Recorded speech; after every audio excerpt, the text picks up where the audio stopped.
Усім прывітанне, з вами Зміцер Лукашук, і як звычайна мы абмяркоўваем падзею Беларусі і за яе межамі. Ну што ж, рады сустрэчы у нас, як звычайна ў гэты дзень і ў гэты час, наша палітычная аглядальніца, ну і прадстаўніца ці лідарка фракцыі наша справа ў каардынацыйнай радзе, спадарыня Роза Турарбекова. Добрый день, спадарыня Роза. Добрый день. Ну что ж, все ж таки вы мне больше как бы близкий и цікавый, як и нашим гледачам, як палітычны аглядальнік, аналітык. Тому давайте мы вот скарыстаемся вашими компетенциями найперш у гэтым накірунку и скіруемся найперш свою увагу на ўсход, бо апошнім часам там нешта шмат рознага такога адбывалася. З таго часу, з нашага дакладней апошняга эфира, Беларусь все ж таки потрапила у шанхайскую организацию супрацоўніцтва. Давайте вот по гэтаму адразу пройдемся, хоть же шмат и сказано, але у нас вы свое меркаванне з гэтай нагоды не выказывали в эфире, так что давайте все ж таки, якая карысць, вот что апроч задавальнення эго Лукашэнкі гэта удзел у гэтай арганізацыі дае Беларусі, беларусам, ну і гэтак далей? Ну, па-першае, гэта пляцоўка, дзе Лукашенко мае як бы доступ да лідараў крупных краін Еўразіі, я маю на ўвазе не толькі Кітай, но і, напрыклад, і Індію, і Пакістан, і нават Турцыю, таму што Турцыя зараз таксама далучаецца не да ШОС, як да арганізацыі, а вось да гэтай пляцоўкі. Гэта па-першае, па-другое, ну а на якія яму міжнародныя пляцоўкі яшчэ прыходзяць запрашэнні? Ні на якія іншыя, нет, нема. Вот, поэтому ну, это чуть не ли единственная международная площадка, куда еще Лукашенко получает приглашение. Вот, это первое. Второе, в общем и целом сейчас уже стали говорить о 25-м годе, о выборах. Ему к выборам ведь тоже надо демонстрировать эту самую легитимность, субъектность, которая все время ставится под вопрос, особенно что касается западных стран, западных государств, я имею в виду Европейский Союз, и Соединенные Штаты, и Канаду. И если мы с вами посмотрим на состояние дипломатических отношений с этими государствами, то совершенно как бы очевидно, что вот эта субъектность, кто-то говорит о размытии субъектности, кто-то говорит об утрате субъектности. В общем и целом, конечно, проблема есть, очень такая существенная, и которую надо решать каким-то образом. Вот для Лукашенко это тоже способ этого решения. Это второе. И третье, с помощью вот этой буквально площадки Шанхайской организации сотрудничества Лукашенко пытается, скажем так, втиснуться в какой-то там график встреч с такими лидерами, как Си Цзиньпинь, например. Вот, и видите, на этой площадке стала возможна его встреча с генеральным секретарем ООН. Ни на какой другой площадке это бы, наверное, не было возможным, потому что туда Лукашенко просто не приглашают. Вот, и как вы знаете, что и даже в Организацию Объединенных Наций он не приезжает, и ОБСЕ это уже все как бы закрытый вход туда. Что еще остается? Больше ничего не остается. Остается только, получается, Шанхайская организация сотрудничества, как-то там окно в мир, да, фактически. Вот и все. Я думаю, что вы уже знаете, неоднократно слышали, что Шанхайская организация сотрудничества – это не такая прямо высокоэффективная организация, которая не ставит своей целью, например, интеграцию. Это просто многосторонняя межгосударственная организация, где встречаются вот эти государства Евразии, там согласуют какие-то там, я не знаю, свои позиции. Но на самом деле единством позиции по многим международным вопросам они не сильно отличаются. И это видно по Украине, например. Вот. А все, что касается Украины, это касается и Беларуси. Поэтому, ну что, ШОС это такой, я же говорю, выход на международную арену для Лукашенко, очень узкий выход, я бы сказала, такой маленький. Окно не в Европу, а в мир уже фактически, который... Он же вообще-то в целом находится в изоляции на самом деле. Я про Лукашенко. Ну да Сі Цзіньпіня, з якім ён там сустрэўся, мы яшчэ вернемся, тэма таксама важная, але прагучала спачатку інсайдерская такая нібыта інфармацыя ад крыніцаў канала Дождь, тэлеканала Дождь. Потым Лукашенко сам пацвердзіў про тое, что ну вот стаміўся, вот пачынак трэба, увогуле такі месяц заўсёды складаны, вот і гэтак далей.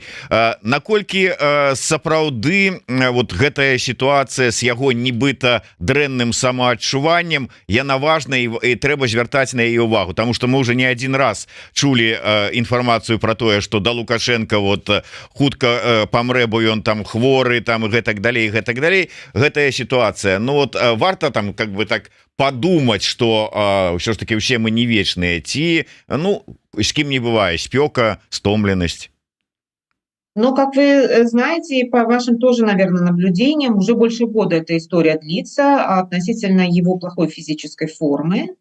Вот. И самое главное, что вот эта проблема с его плохой физической формой, эта проблема не уходит на задний план, она не решается. Это не усталость, это не временное состояние, это, очевидно, проблемы со здоровьем. Когда мы говорим проблемы со здоровьем, мы говорим о серьезных проблемах со здоровьем. Поэтому в этой связи я не стала бы сбрасывать это со счетов.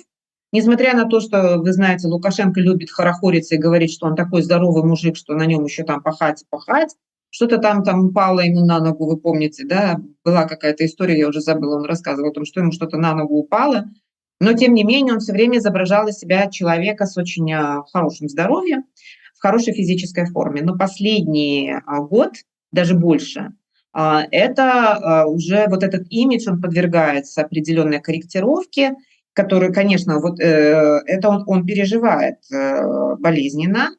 Он попытался переубедить публику в том, что это не так, у него не получилось, потому что на самом деле любые публичные мероприятия и передвижения, да, заканчиваются тем, что все вокруг замечают, что ему плохо, что двигаться он не может, что ему приходится буквально там держаться за что-то. Видимо, ноги не слушаются его.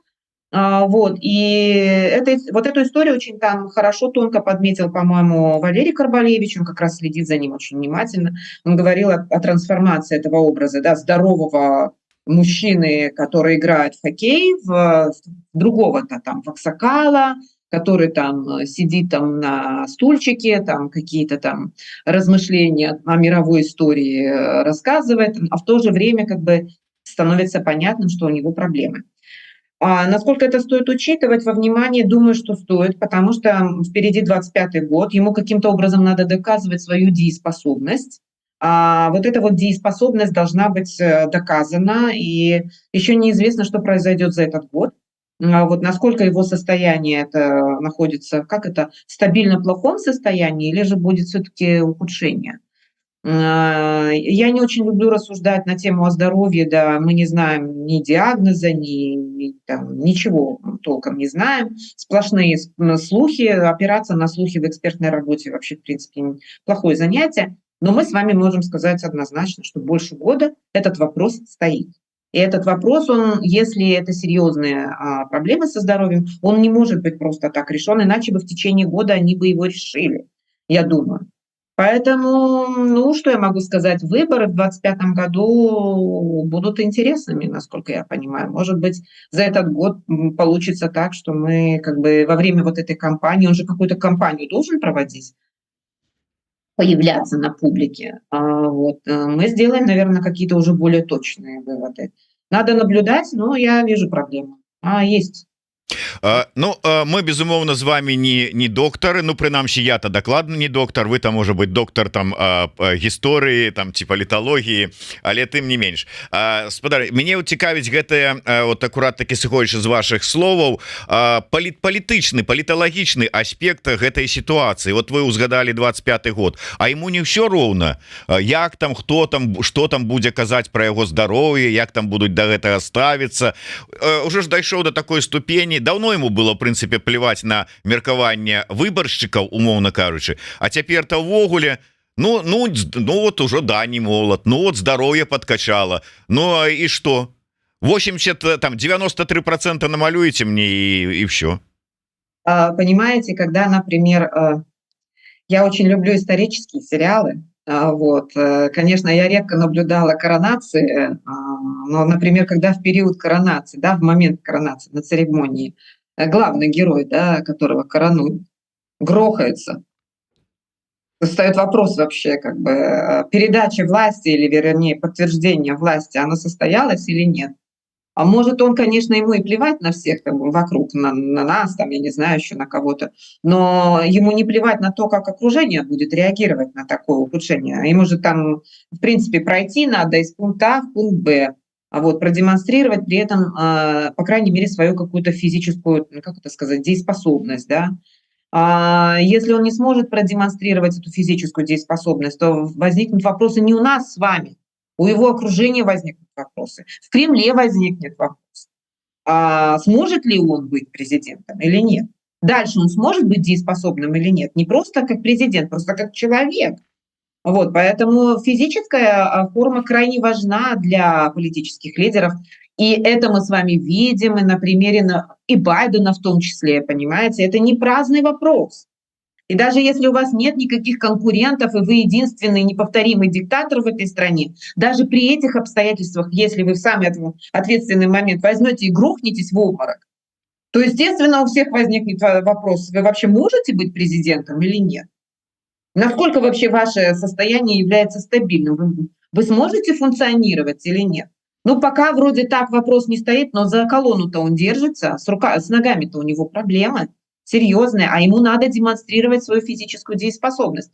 Поэтому, конечно, ему наплевать на наше с вами мнение, и не только на наше с вами мнение. Вот, но в ответственный момент как бы это может сыграть с ним злую шутку. Это не здоровье, это действительно не шутки, это и вопрос дееспособности, это серьезный вопрос для политического лидера. В целом для человека проблема это, но как бы для политического лидера вдвойне. Вот, поэтому может просто возникнуть вопрос среди его окружения. А дальше-то что? А далей вот я вычытаў у адным канспіралагічным тэлеграм-канале, ведаеце, такое ў стылі Салаўя, можа быть, гэта ён там і быў, але з нагоды візіта Орбана у Москву на сустрэчу да Пуціна. І высновы былі такія, там у Орбана ёсць альбо інфармацыя, альбо такая палітычная чуйка, што хутка вот это месца каля Пуціна, якое сёння займае Лукашенко, вызваліцца от такого пажа. А ён хоча стаць вот гэтым вот Лукашенком 2.0, пажам Пуціна, не вельмі ганарліва, але затое цёпла, утульна і денежна. Як вы думаеце, вот все ж таки роля Орбана, ну безумоўна, там хто ён там, як-то назвалі ў адным украінскім тэлеграм-канале, папугай мира там паляцеў там, але можа быть і гэта мэта таксама пераследуецца. Ну, оруженосец, да? Да. И оруженосец. Не, я не думаю, что Орбан не претендует на место Лукашенко. Я думаю, что он метит выше. Он свою функцию и миссию видит гораздо более серьезную. Он изображает из себя, как это сказать, лидера чуть не ли мирового масштаба, когда совершает такой, да, и весь мир наблюдает, куда Орбан полетел, с кем он встретился. Вот. Великий посредник, понимаете? Да, там голубь мира. Кавычках. Я думаю, что это, ну, это просто повод был порассуждать на тему о том, что происходит с Лукашенко, вот, каково окружение Путина и какую функцию выполняет на сегодняшний день Виктор Орбан.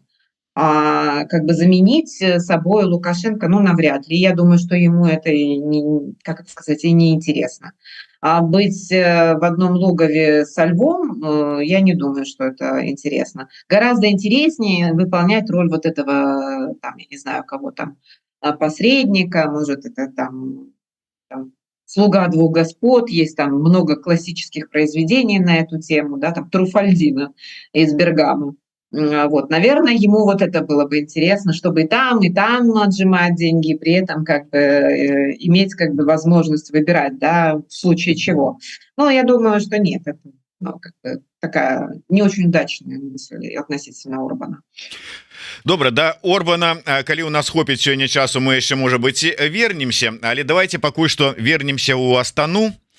і да той сустрэчы, якую вы ўзгадалі, а дакладней з генеральным сакратаром Арганізацыі Аб'яднаных Нацыяў Антоніо Гутэрышам. Дарэчы, вось гэтая сустрэча адбылася 4 ліпеня, на наступны дзень пасля таго, як спецыяльная дакладчыца па пытаннях аб становішчы у галіне правоў чалавека ў Беларусі Анаіс Марэн. Дарэчы, спадарыня Анаіс будзе ў нас у студыі адразу пасля эфира со спадарыней Розай. Так вот, спадарыня Марэн выступала со своим докладом по ситуации с правами у галіне правоў чалавека, и на наступны день вось такая сустрэча. Гэта что-нибудь означае, вось як вы успрынялі и як асэнсавалі сам факт гэтай сустрэчы?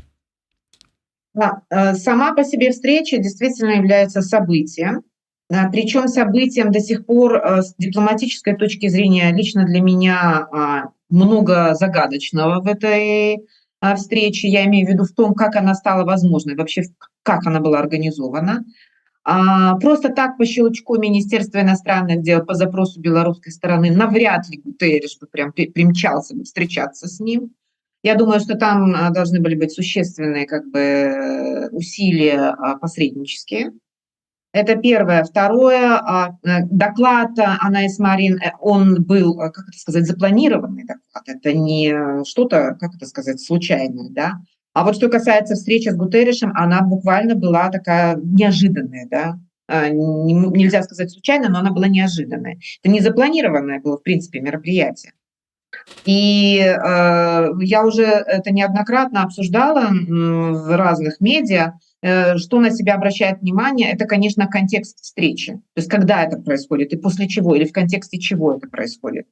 Первое, это, конечно, ужесточение санкций в отношении Беларуси. Второе, это, конечно, пограничный кризис с Польшей. Третье, это, конечно, попытка обращения польской стороны к Китаю за посредничеством, да, с тем, чтобы они воздействовали, я имею в виду, Пекин воздействовал на Минск и на Москву, прекращение этого пограничного кризиса, миграционного, я имею в виду, кризиса.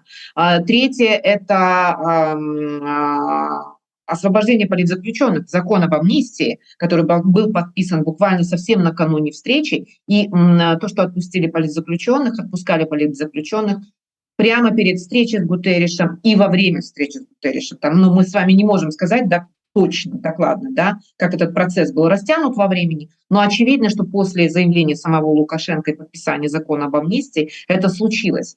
Это все вместе, в совокупности мы должны рассматривать как контекст вот этой встречи. Конкретно к этой встрече, я думаю, что конкретно к этой встрече были отпущены политзаключенные. Я связываю с точки зрения, просто логики, да, что Гутерриш бы и не согласился на встречу с Лукашенко, если бы этого не произошло, если бы не был бы подписан закон об амнистии, если бы не были бы даны железные гарантии, что часть политзаключенных, вот такой жест буквально, будет продемонстрирован, потому что для Гутерриша это вопрос же сохранения лица. Ведь это же в Организации Объединенных Наций Совет по правам человека ООН рассматривает, да, ежегодно доклад, уже не говоря о том, что мандат был расширен, да, и собираются эти доказательства относительно вины Лукашенко, относительно его преступлений. И уже из уст самого Гутерриша на этой встрече, что прозвучало, мы знаем, да, читая официальный пресс-релиз Организации Объединенных Наций. То есть это все взаимодействие, все это взаимосвязано. Поэтому я думаю, что вклад спецдокладчика, в частности, и вклад, в том числе демократических сил, был достаточный, не сказать прямо решающий, но достаточный, чтобы эта ситуация разворачивалась именно таким образом, чтобы в фокусе встречи все-таки находился вопрос о политзаключенных, о правах человека, да, и войне, с участием в войне с Украиной. Некалькі пытанняў адразу хацелася б удакладніць. Першае, а чаму менавіта ООН? Чаму ставка зроблена на ООН? Чаму там не на Бруссель, умоўна кажучы, там не яшчэ на якія-небудзь структуры? Пасля асабліва так як адставяцца да ООН як да структуры, якая можа што-небудзь вырашаць, на нешта ўплываць апошнім часам, неяк дзіўна выглядае, асабліва на фоне ролі ООН у ізраільскім канфлікце і ўсё астатняе. Для ООН это не такая история типичная, но в Организации Объединенных Наций не ставился вопрос о легитимности Лукашенко. Он там все еще признается президентом и главой государства. Это ответ на вопрос, почему ООН, да? Это первое. Второе, Лукашенко, еще раз говорю, ему необходимо решить вопрос с легитимностью и с укреплением субъектности. Но не через Брюссель он сейчас может это решить, потому что все, что касается западных государств, это вопрос о непризнании его как президента страны после выборов 2020 года. Поэтому эта история, это скорее история будет, может быть, если будет, хотя я сильно сомневаюсь, она будет в самом конце.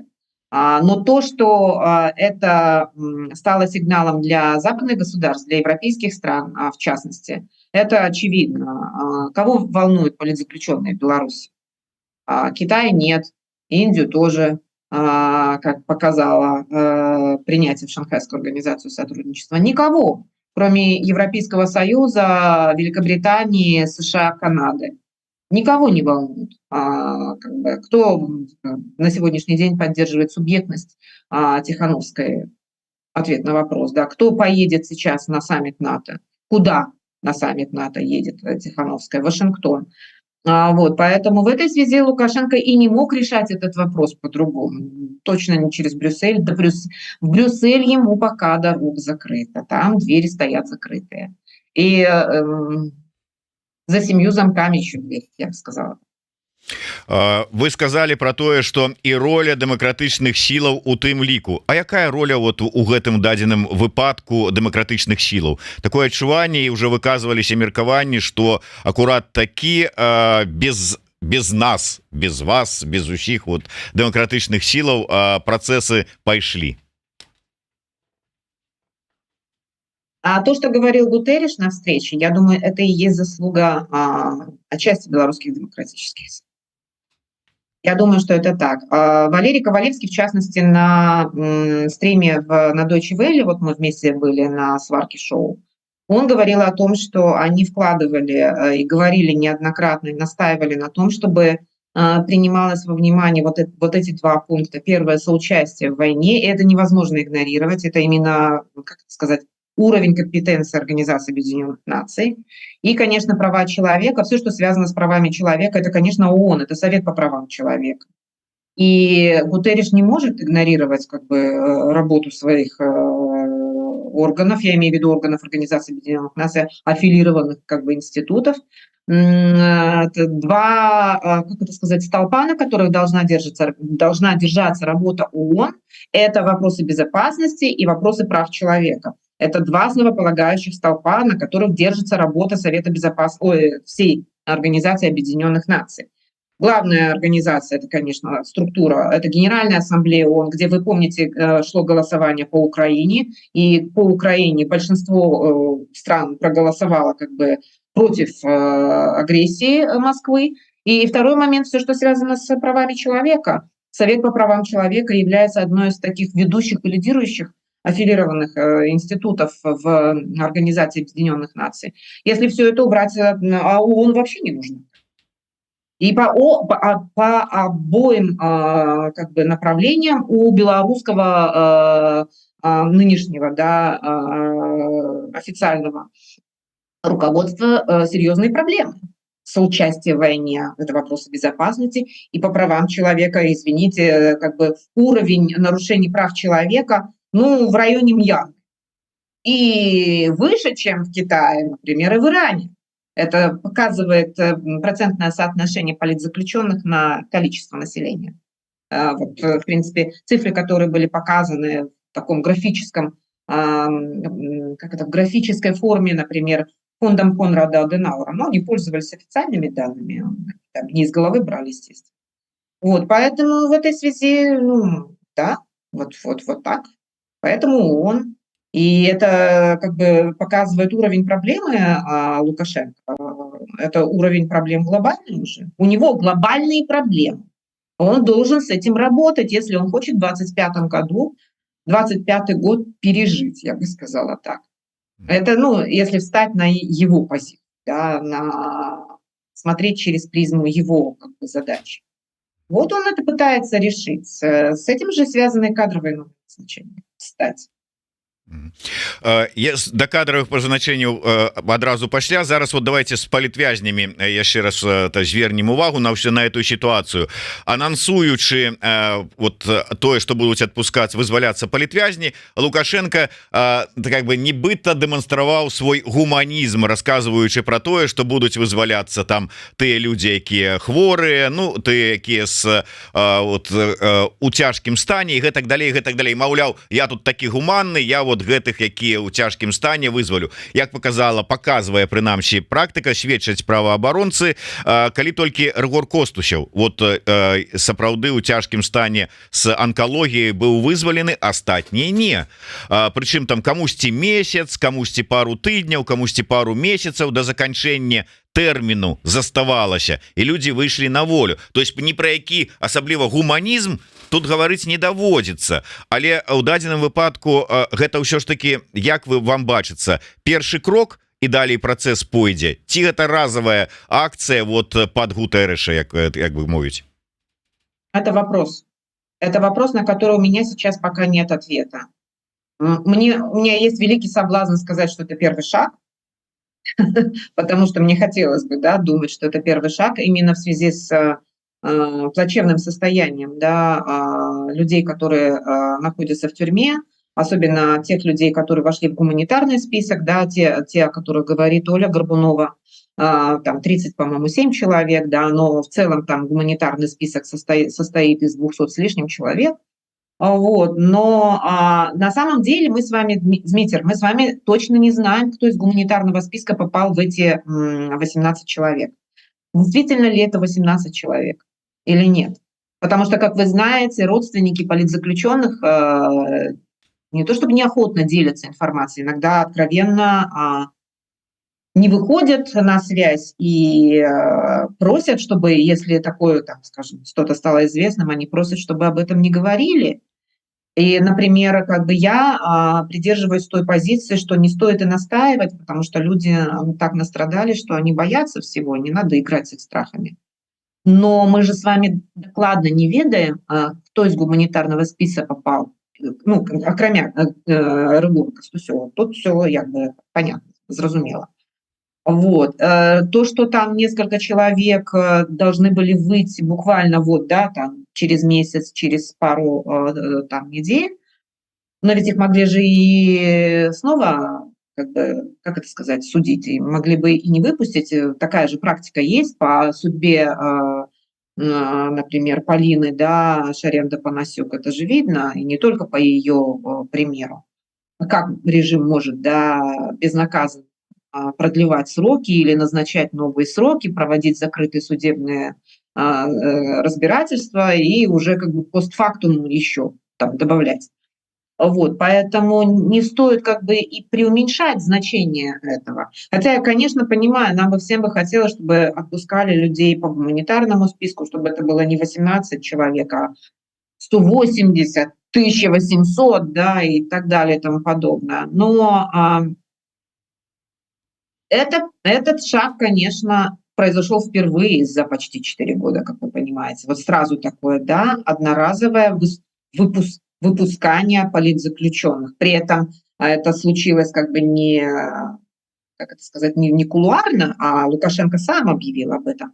Про гуманизм Лукашенко, ну, это пиар-ход какой-то, господи, это понятно. Вот, но то, что он говорит и преподносит это как акт гуманизма, свидетельствует о том, как раз, что он готовился к встрече с Гутерришем. И о том, что происходит, видимо, какая-то корректировка его имиджа, и это, возможно, можно связать с 2025 годом. И тогда, наверное, мы с вами и получаем этот ответ на вопрос. Единственная ли это акция, одноразовая акция, или все-таки это первый шаг, за которым должен последовать второй, третий, четвертый? Вот я думаю, что таким образом. Если мы с вами отвечаем на вопрос о том, что эта новая линия связана с выборами 2025 года, значит, будет следующий шаг. Если это одноразовая акция под встречу с Гутерришем и решение какой-то разовой проблемы, значит, это не новая линия. Але ўсё ж таки Гутэрыш, а не Дуда, не адносіны з Польшай, тому что пасля візіта Дуды у Кітай шмат размоваў было, что вот, маўляў, ўсё ж таки Дуда дамогся, Кітай націснуў, і для вот вырашэння міграцыйнага канфлікта на беларуска-польскай мяжы. То есть атрымліваецца не, а судзячы по тым, что ну няма ніякай прынамсі інфармацыі про тое, что Анджэй Пачобут выйшаў на волю, а гэта асноўная першае спатрабаванне ў Польшчы, то ні Кітай і ні Дуда ніякім чынам не паўплывалі на эту ситуацию. Может быть, Китай. Дуда навряд ли. Но все опосредованно могло случиться. Гутерриш приехал в Астану, его вот Гутерриша что интересовало? Кто больше всего интересовал Гутерриша в Астане? Ну, не Лукашенко же, он не только ради Лукашенко туда приехал, конечно. Я думаю, что его интересует в первую очередь позиции Китая и все, что связано с проблемами завершения войны в Украине. Вот это действительно. И я думаю, что он туда приехал в первую очередь укрепить позиции Организации Объединенных Наций за счет вот этих вот региональных организаций. Это далеко как бы не первый случай, когда ООН не в состоянии как бы решить какие-то проблемы, связанные с безопасностью, они обращаются к региональным организациям. Ну, там, НАТО, начало 2000-х годов – это один случай проблемы борьбы с терроризмом, с международным терроризмом. Например, как то региональные конфликты в Африке и мандат от Организации Объединенных Наций Африканскому Союзу, например. Это была еще одна история. Ну, что касается Шанхайской организации сотрудничества, навряд ли Китай будет принимать участие в урегулировании конфликта, российско-украинского конфликта. Но что интересно, с моей точки зрения, это то, что сейчас проходят антитеррористические, да, по-моему, учения, они так называются, да. на границе с участием китайских военнослужащих. Это такой жест, это на самом деле там их немного, это как бы ничего такого прямо с военно-стратегической точки зрения не значит, но с политической точки зрения да. И я думаю, что вот теперь вот это все называется проблемой безопасности вокруг, как говорится, войны в Украине, и это сейчас как бы так и будет преподноситься, что хотя бы стабилизировать ситуацию на белорусско-польской границе. И в этом деле принимает участие сейчас вот с политической точки зрения, с военно-стратегической, с политической точки зрения Китай. Вот. Интересно, что вот Дуда обратился тогда к Китаю, реакция Китая. И на сегодняшний день, насколько я понимаю, гибридные атаки, по крайней мере, прекратились. Вот, я имею в виду мигранты, да. Что дальше будет, посмотрим. Потому что самым здесь главным является даже не Лукашенко, а Путин. Что будет делать Путин в этой связи? Он будет через голову Лукашенко сейчас осуществлять гибридную атаку на границе? Или все-таки Лукашенко еще что-то значит, тогда как бы эти гибридные атаки прекратятся? Это, конечно, тут много таких всяких разных подводных камней, но мы с вами должны и дальше наблюдать, анализировать, что будет. Потому что это сказывается непосредственно на нашем с вами положении. Особенно, что касается сейчас белорусов в Польше и белорусов в Литве. Ну атаки гэтыя, ну ці спробы незаконнай нелегальнага перахода мяжы не спыніліся, былі яны, вот я зараз не знайду падрабязную інфармацыю, але бачыў раніцай, што спробы былі і вот на выходныя таксама перайсці. І ведаеце, я читаю інфармацыю ад Байпол, яны спасылаюцца на информацию российских СМИ про тое, что урад Российской Федерации выдаткаваў амаль 58 мільёнаў рублёў на размяшчэнне палестынскіх уцікачоў у 9 рэгіёнах краіны. Ну і кажуць про тое, что гэта будзе что Россия плануе прыняць до 40 тысяч уцікачоў с Палесціны, з палесцінскай аўтаноміі, і гэта вельмі шмат будзе сярод іх тых, хто браў удзел у баявых дзеяннях і з'яўляецца удзельнікам Хамас. І далей яны кажуць, што частка з гэтых уцікачоў колькасцю ад 3 до 5 тысяч плануецца накіраваць у Беларусь для штурма польскай мяжы. С аднаго боку, ну как бы падаецца неяк вельмі уж прыцягнута за вушы, а з другого боку, калі мы кажам про тое, што кіруе гэтымі атакамі Москва, то чаму не? А за уши, да, пока за уши притянуто. 40 тысяч, конечно, это капля в море, я имею в виду в соотношении, там, я не знаю, с населением в России, да.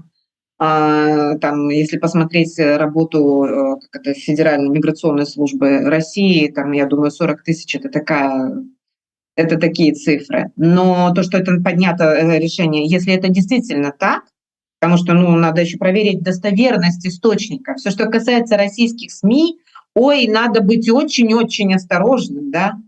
Но если это действительно такое политическое решение принято, я могла бы себе, например, вообразить, что это связано с предоставлением убежища семьям палестинских этих самых руководителей или там, я не знаю, руководства, например, Хамас. А вот семьям, в первую очередь, кого вывозят? Семьи вывозят в безопасное место, там жен, стариков и детей вывозят. Вот. Но так как эта информация настолько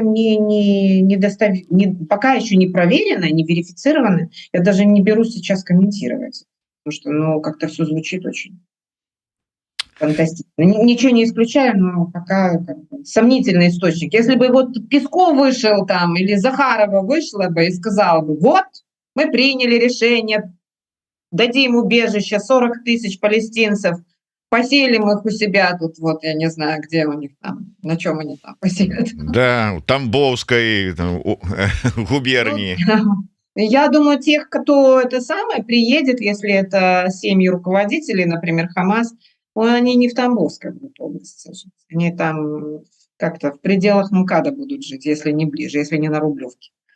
Там тоже еще те ребята. Ну да, давайте коротко вернемся до вось этих прызначэнняў. Ну і ўсё ж таки міжнародная такая кірунак вам і справа дыпламатычная вам блізка. Рыжынков, як вам яго дэбют, дакладней вось спрэчка с прэс-службай ААН? Ну, может быть, он так демонстрирует просто свою лояльность Лукашенко, доказывая, что он такой вот в духе, там, я не знаю, Лаврова там или еще что-то.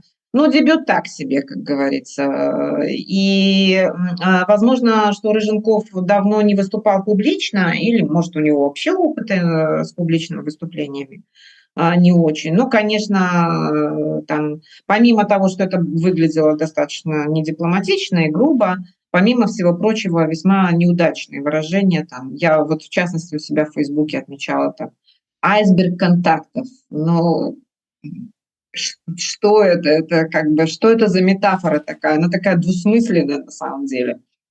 Вот. Интересно, он от себя несет это, или все-таки это как бы его спичрайтеры, как вообще он это формулирует? Ну, проблема заключается в том, что, конечно, стиль подачи информации в медиа очень сильно изменился с 2020 года, да, и пресс-секретарь МИДа Глас, он просто как бы вызывал гомерический хохот, его брифы вызывали гомерический хохот там в определенных кругах, что это, конечно, падение стандарта коммуникации прямо на уровень ниже сразу упал. Ну и что касается Рыженкова тоже. Он так долго сидел в администрации, что, мне кажется, он попутал немножко дипломатическую работу с физиологической. Так бы идеолог выражался, да, вот этого государства, да, но министр иностранных дел, у него немножко другая должна быть постать, как мне кажется. Он дипломат или он кто? С точки зрения модели дипломата, ну, это был вообще ужас откровенный. Но, может быть, у него другая задача — разжигать дальше конфликт с Организацией Объединенных Наций, ставить на место, я не знаю кого, генерального секретаря.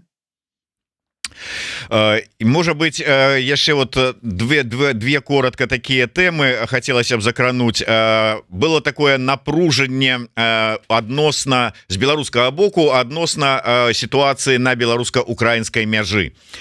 Тут там і паланезы падганялі розныя інфармацыйныя, там ужо такая вайна адбывалася ўжо ледзь не, я уже чакаў, что будзе чарговы раз, а сейчас я вам расскажу, откуда там готовилось нападение. Уже там не только Кобрынский котел, а уже там и Брестский плацдарм там рыхтаваліся все это под себе прыхапіць. Як вы лічыце, ўсё ж таки гэта іпсо інфармацыйнае такое, і для чаго тады оно робіцца, вот чаго чакаць, для чаго это напружанне ствараецца? Ой, не знаю, трудно сказать. Возможно, что действительно ИПСО, и, как вы знаете, у российской армии в Украине не получилось, я имею в виду, да, наступление на Харьков. Но, возможно, это как бы часть этого, отвлечь внимание или отвлечь силы. Вот, это первое. Второе, там, я не знаю, какие у них мысли и соображения, когда они говорят о росте напряженности на границе. Вот. Сложно сказать. Мне вот все это не было как бы понятно. И есть еще проблема, связанная с тем, что, может быть, просто идет инструктаж из Москвы, что надо так сделать. Ну вот и делают вот так вот. Сложно сказать. Или надо было каким-то образом отвлечь внимание от того, что происходит на польской границе, где, ну, откровенно, как бы, это создана руками, да, белорусских властей ситуация. Вот. Ну, это же с завидной регулярностью этот, как бы повторяется, да, этот рассказ относительно того, что на границе с Украиной у нас вот-вот там что-нибудь произойдет и так далее и тому подобное. Конкретно привязывать к чему-то, наверное, надо было бы, но я вот пока не... Я могу это действительно просто оценивать как ИПСО. Вот. Есть ли действительно концентрация украинских вооруженных сил на границе с Беларусью? Думаю, что нет. Все силы брошены, конечно, на фронт. Вот. Нужно ли это Украине? Нет, конечно, не нужно. Это абсолютно очевидно. Но вот с военно-стратегической точки зрения им совсем это невыгодно. Вот, поэтому как бы непонятная история такая, мне кажется, какая-то такая действительно ИПСО, связанная со всем другим. Ну что ж там все ж таки адбываецца на беларуска-украінскай мяжы, і что там рыхтуе, якія западлянкі кіеўскі рэжым, мы заўтра даведаемся. У нас в эфиры будзе военный аналітык Михайло Самусь. Я спадзяюся, что ўсё гэта раскажа. Ну и на завершение, спадарня Роза, ўсё ж таки, як вы оцениваете вынік парламенцкіх выбораў у Франции? Я тут прочитал такую цікавую афоризм, что во Франции так моцна спалохаліся прыходу да ўлады правых, что проголосовали за левых. Правых не просто правых, а радикальных правых. То есть речь не идет о правых центристах, да? Речь идет о радикальных правых, которые были бы способны, например, как бы пересмотреть условия предоставления помощи Украине, да? Это наши с вами, в общем, как бы противники, на самом деле. Мы не заинтересованы в приходе этих людей. Французы продемонстрировали в очередной раз, что социология, да, это такая вещь, которой не стоит все время доверять. Вот. И этим французы всегда отличались, и этим они всегда были интересны. Да. Они не то чтобы там непоследовательно, они могут изменить буквально ход истории, что они демонстрировали не раз, да, за время своей национальной истории, вот по поводу чего я сегодня писала. Вот, что Франция всегда давала такой пример как бы идеи, мысли, движения, которые потом имели глобальное значение. Вот. То, что мы с вами сегодня видим победу левых во Франции, я не думаю, чтобы это было прямо, ну как-то сказать, тактически, да, тактическая победа. Я думаю, что это, возможно, и конец на самом деле правых. То есть начало конца, не прям конец, а начало конца правых, хотя бы мне, наверное, хотелось бы так думать, особенно учитывая результаты выборов в Великобритании. Я имею в виду приход лейбористов.